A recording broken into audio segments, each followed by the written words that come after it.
Markets are shaking tonight, not because of a single headline or a sudden shock, but because several powerful stories are colliding at the same time and reinforcing one another in ways that are impossible to ignore. A once confident push to reduce China's role in the global economic system is suddenly losing momentum, and that shift is becoming visible not just behind closed doors, but in public signals, delayed decisions, and uneasy market reactions. A policy narrative that only months ago was framed as decisive and inevitable is now beginning to fracture, raising questions about feasibility, cost, and unintended consequences. At the same time, new cracks are forming in United States jobs data that most people never see highlighted in mainstream coverage. On the surface, the employment picture still looks calm and stable, but beneath that surface, job quality is weakening, full-time opportunities are becoming scarcer, and the labor market is quietly losing strength. And while headlines continue to emphasize optimism, resilience, and growth, major United States technology stocks are steadily bleeding value in the background, eroding wealth and confidence without triggering the kind of alarmist coverage that usually accompanies market stress. This is not random volatility, and it is not market noise. These developments are deeply connected, and together they are telling a much larger story about where the economy may be headed next. Over the past several months, officials and influential media voices have promoted the idea that the United States could pressure, isolate, or even economically cancel China with limited downside. The message was clear and repeated often: that supply chains could be reshaped quickly, domestic production could absorb the shock, and global markets would ultimately adjust without major disruption. That idea is now being tested in real time, and the results are far less clean than the narrative suggested. Behind the scenes, parts of this strategy are already retreating. Some initiatives are being quietly delayed, others are being softened in their scope, and certain enforcement timelines are being pushed further into the future. Markets, which tend to respond faster than political messaging can adapt, are picking up on these signals. Investors are noticing the growing gap between tough language and cautious action, and that gap is creating uncertainty. When markets sense hesitation or internal conflict in policy direction, they do not wait for official confirmation. They move first, often abruptly. At the same time, the official story about jobs is beginning to diverge sharply from what the underlying data actually shows. On paper, employment still appears solid, supported by headline numbers that suggest stability and resilience. But when those numbers are broken down, a different picture emerges. The quality of jobs is deteriorating. Full-time employment is shrinking while temporary, contract, and part-time roles continue to rise. Job revisions are quietly reducing previously reported gains, erasing optimism weeks or months after it has already shaped public perception. Certain sectors are shedding workers outright, while others remain afloat largely because of government support rather than organic demand. These details rarely dominate headlines, yet they matter far more than the single unemployment rate most people hear about. A labor market can look healthy at a glance while becoming structurally weaker underneath, and that weakness tends to show up later, not immediately. Now add technology stocks to this equation, and the pressure becomes even more apparent. For years, technology carried the broader market, driving returns and shaping investor confidence. Artificial intelligence optimism pushed valuations to historic extremes, and investors were repeatedly told that these companies were insulated from economic slowdowns and geopolitical risk. That assumption is now being challenged. Rising input costs, weaker global demand, ongoing supply chain stress, and policy risk tied directly to China are hitting the technology sector from multiple directions at once. Some of the largest and most influential names in the market are already down sharply from their highs, even if those declines have unfolded gradually rather than in a single dramatic crash. Others are being supported primarily by momentum and hope, rather than clear improvement in fundamentals. This is the part that most people miss when they look at these issues in isolation. These stories are not separate, and they are not unfolding independently. The push to confront China directly affects global supply chains, and technology companies are often the first to feel that impact because of their reliance on complex international production networks. Weak performance in the technology sector feeds back into hiring decisions, capital investment, and research spending.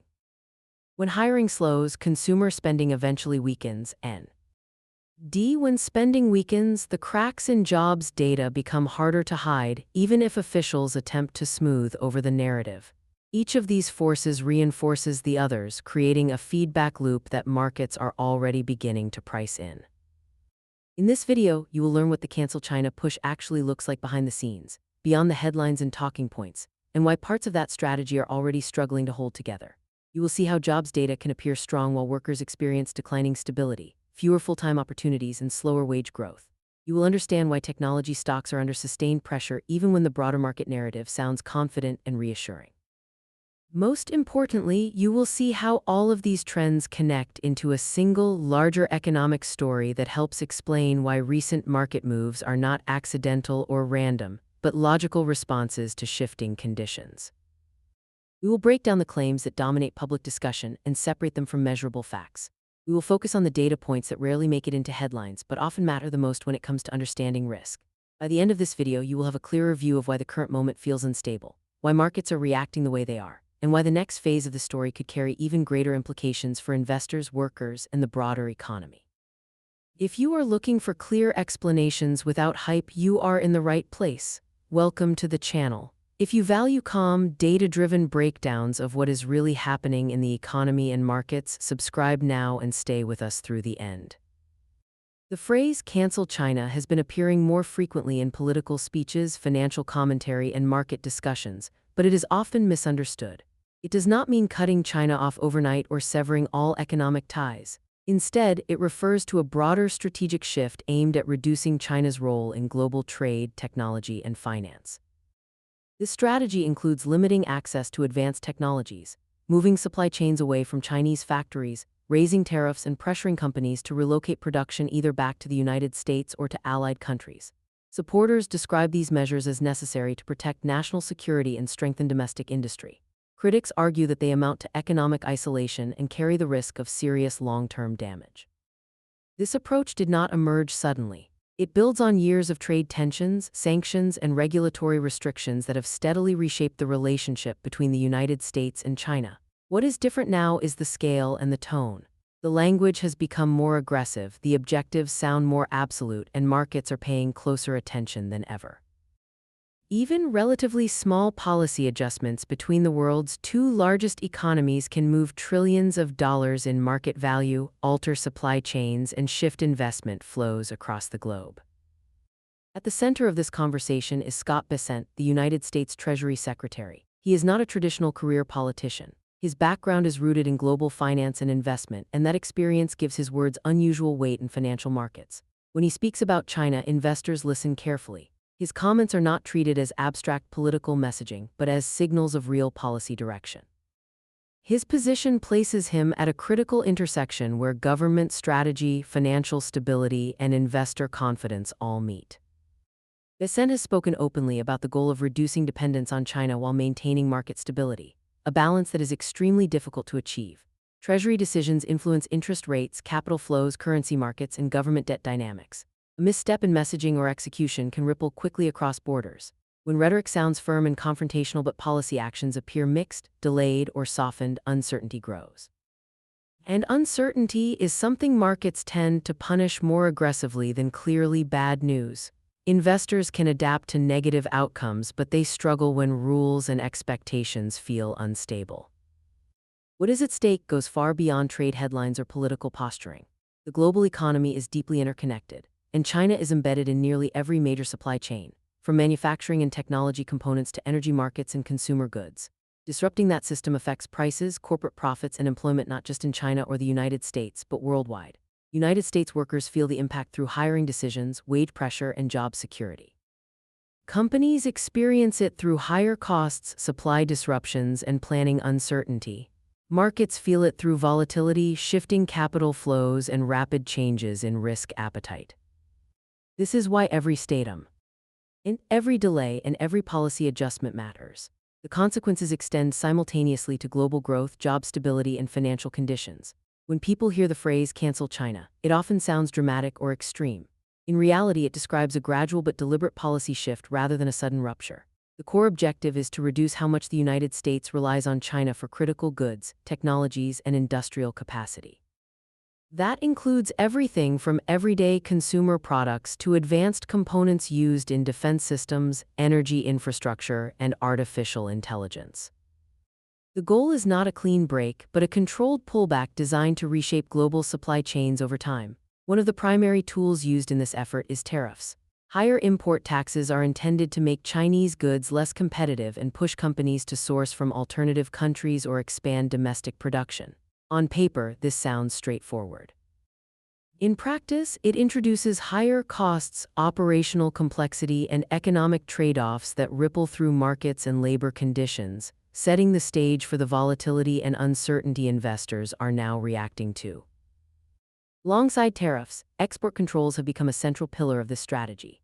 These rules determine which technologies, components, and equipment can be sold to Chinese firms, with a particular focus on sensitive areas such as semiconductors, advanced manufacturing tools, artificial intelligence hardware, and high-performance computing systems.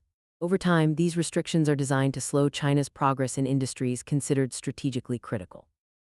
The intent is not just to limit current capabilities, but to influence long-term development paths by restricting access to the tools needed for future innovation. Another major element is technology decoupling, which extends far beyond traditional trade measures. This shift reaches into research collaboration, data sharing, capital flows, and long-term corporate strategy. American companies face growing pressure to limit partnerships with Chinese firms, even in areas that were once considered neutral or purely commercial. Investment flows are now screened more closely, with regulators examining not just where money goes, but what knowledge, influence, or strategic advantage might move along with it. Supply chains are being redesigned to reduce dependence on any single country, particularly one viewed as a strategic rival. Even software ecosystems and cloud services are increasingly divided along national or regional lines, creating parallel systems rather than a single global market. Individually, each of these steps may appear manageable or incremental. Taken together, they represent a fundamental change in how global business operates. Supporters argue that this approach strengthens national security and reduces long-term vulnerability. From their perspective, dependence on a geopolitical rival creates risks that cannot be ignored, especially in critical industries tied to defense, infrastructure, and emerging technologies. They believe that short-term disruption is a necessary cost for long-term resilience. Critics see the situation very differently. They view these policies as the early stages of an economic war, where cooperation is replaced by containment and competition replaces shared growth. In this framework, the focus shifts away from efficiency and mutual benefit toward blocking access, controlling resources, and gaining leverage. That shift carries consequences. Businesses thrive on stable rules and long-term planning. Markets function best when expectations are clear and predictable. Constant policy changes, escalating restrictions, and uncertain timelines create an environment where confidence erodes. This tension helps explain why the policy often feels unstable in practice. Companies want clarity, not moving goalposts. Investors want predictability, not the risk of sudden regulatory shocks. As the United States pushes to reduce reliance on China, the cost and complexity of that transition are becoming more visible across the economy. Shifting supply chains is expensive. Building alternative manufacturing capacity takes time. Finding new suppliers, training workers, and re-engineering logistics all add friction that weighs on growth and profitability. The claim of a disaster collapse stems from how quickly markets have reacted to rising trade tensions in 2025. Investors rarely wait for outcomes to be confirmed. They move ahead of events, adjusting positions based on what they believe is coming next. Recent policy signals have triggered rapid shifts in sentiment. When discussion turns toward tougher trade measures, traders immediately begin pricing in higher costs, slower growth, and weaker corporate profits.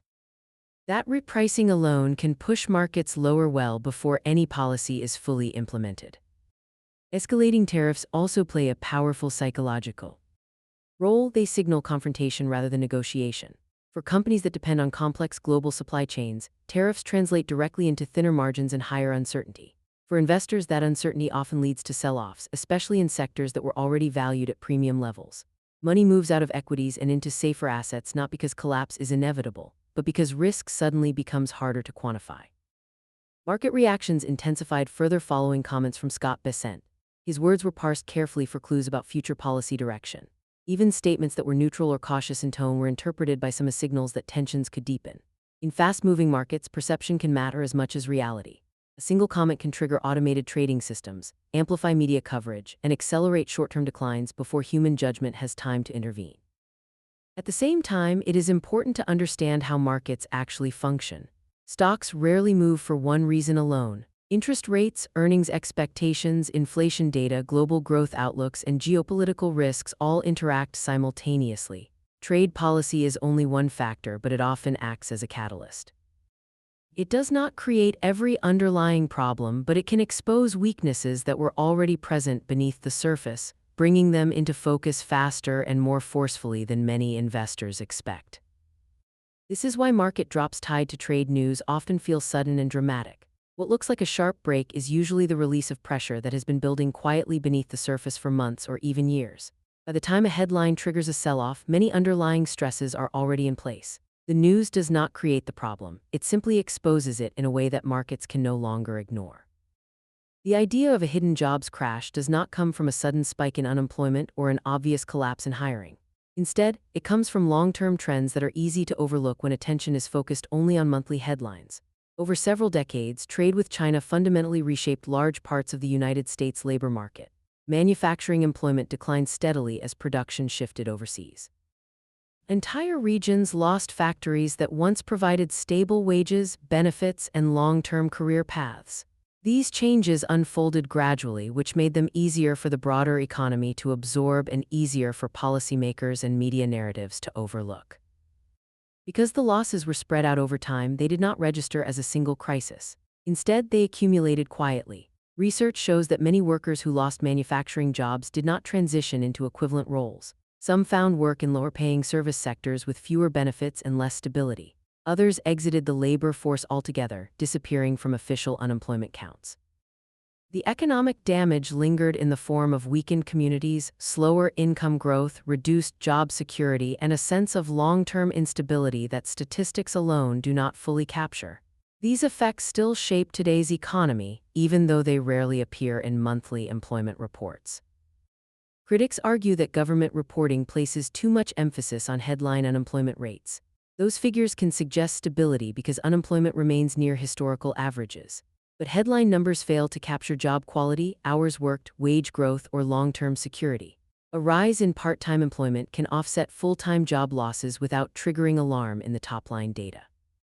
Workers may technically be employed while earning less, working fewer hours, or juggling multiple jobs just to maintain their standard of living.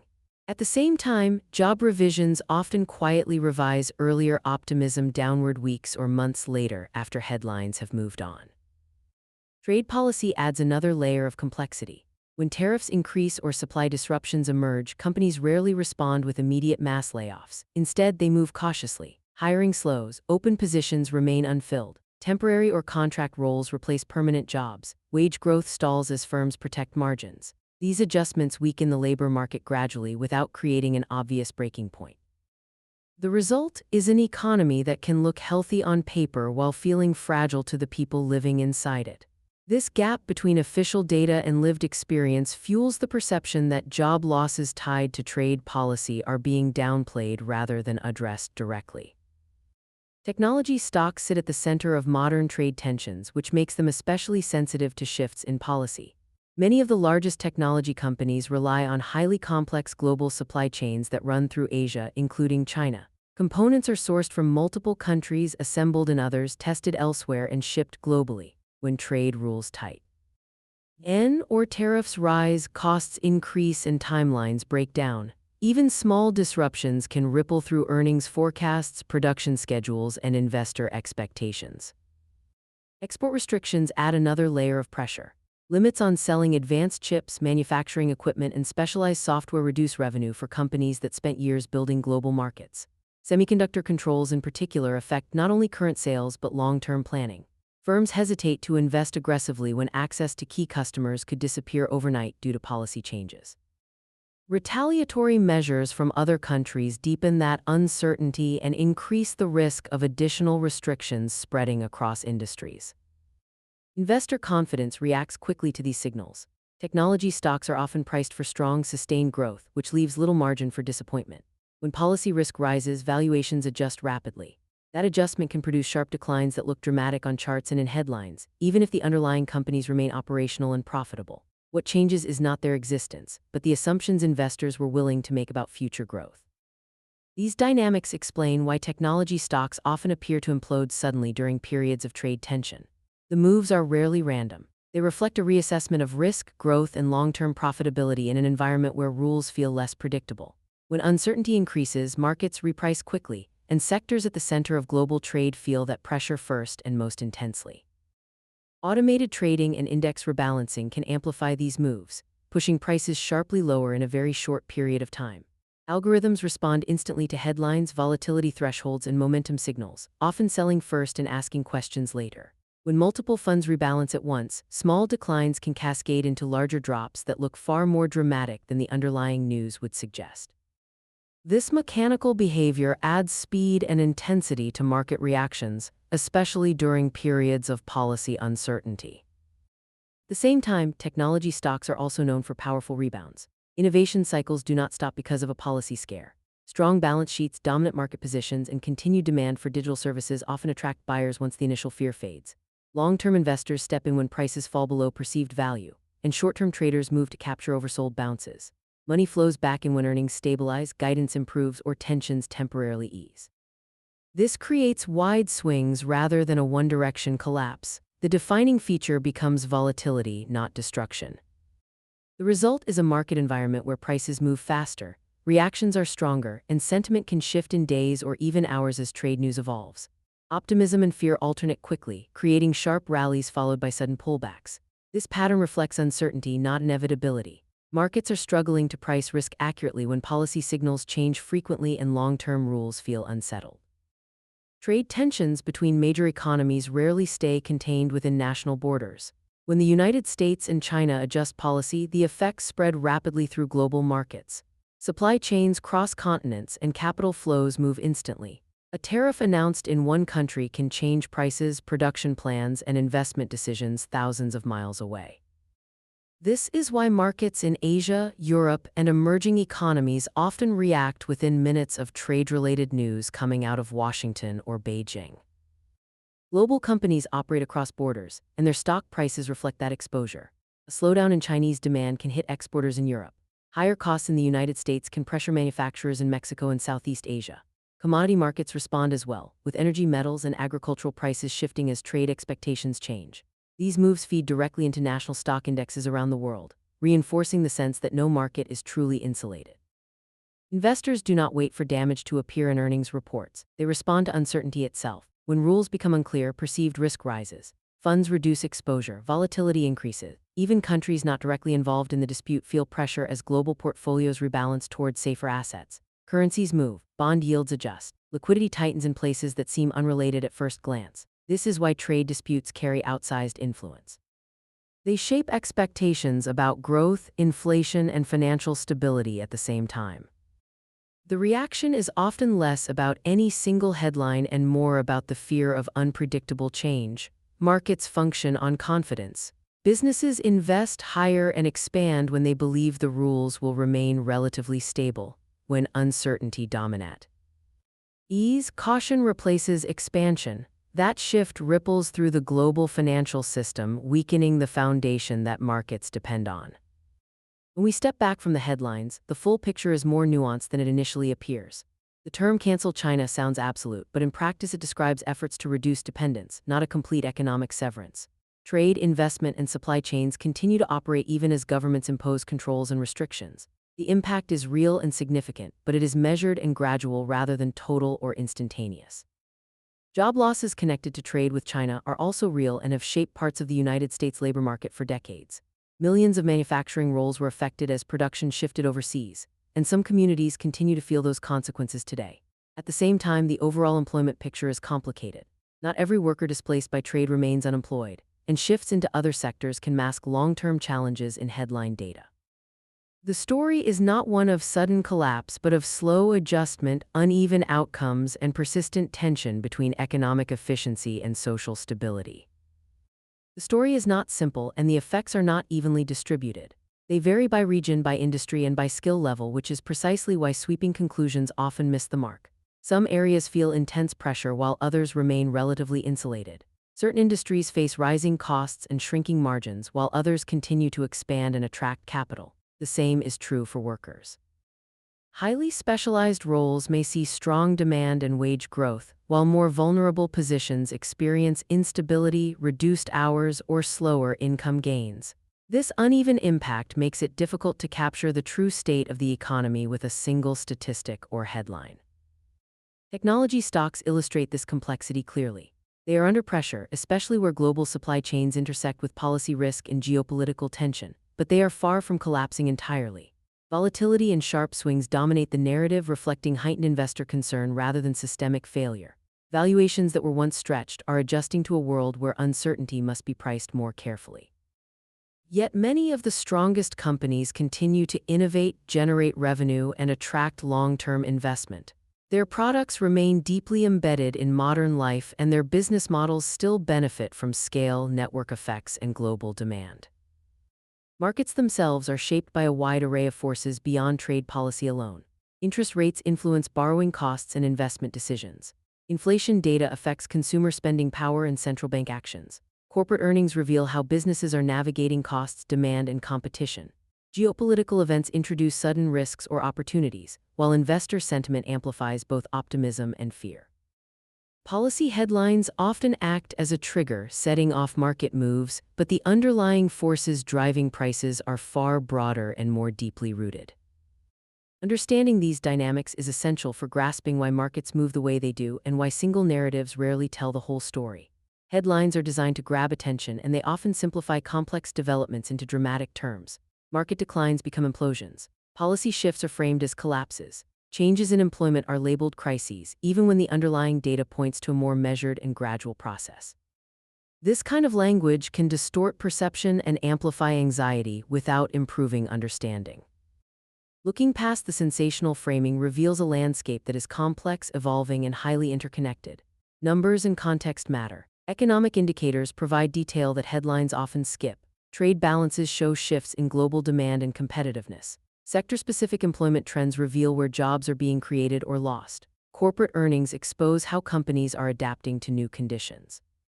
Supply chain data highlights bottlenecks, diversification efforts, and areas of vulnerability. Together, these indicators paint a clearer picture of what is actually happening beneath the surface. That clearer picture shows a mixed reality. Some industries face real pressure from higher costs, tighter regulation, and weaker demand. Others continue to grow, innovate, and adapt, finding new markets and efficiencies.